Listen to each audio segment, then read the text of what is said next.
ज्या वेळेला आदित्यजी स्वतः मंत्री होते, स्वतः कॅबिनेट मिनिस्टर होते, घरामध्ये मुख्यमंत्रीपद होतं, त्यावेळेला जर का त्यांनी हे महाराष्ट्राचे दौरे केले असते तर कदाचित ते अधिक योग्य झालं असतं. ठीक आहे, आज ते बाहेर पडलेले आहेत, आज त्यांना महाराष्ट्र पुन्हा एकदा आठवलेला आहे.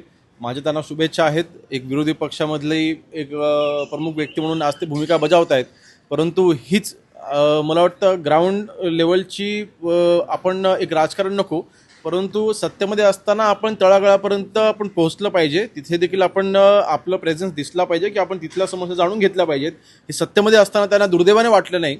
आज विरोधी पक्षामध्ये असताना आज ते काही करू शकत नाहीत, परंतु आज आम्हाला माननीय एकनाथ शिंदे साहेबांच्या आदेशाने आम्ही तळागाळापर्यंत पोहोचून समस्या जाणून घ्यायचा आम्हीही प्रयत्न करतो आणि त्याचं सोल्युशन आम्ही काढतोय. जी टीका ते करतात की पालकमंत्र्यांचे जे बॅनर आहेत ते अगदी थाटामाटात लागलेले असतात, पण रस्त्यांवरती खड्डे, रस्त्यांची दुरावस्था.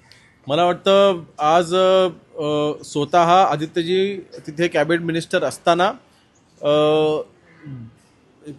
मला अजूनही आठवते की ज्यांनी त्यांच्यावरती मुंबईमध्ये खड्डे होता म्हणून टीका केलेली असताना त्यांनीच त्यांना उत्तर दिलं होतं. मला वाटतं खड्डे हा विषय आदित्यजींना अनेक वर्षांपासून माहिती आहे. त्याला सोल्युशन हे माननीय एकनाथ शिंदे साहेबांनी आणलं आणि सगळे रस्ते कॉन्क्रीट केले.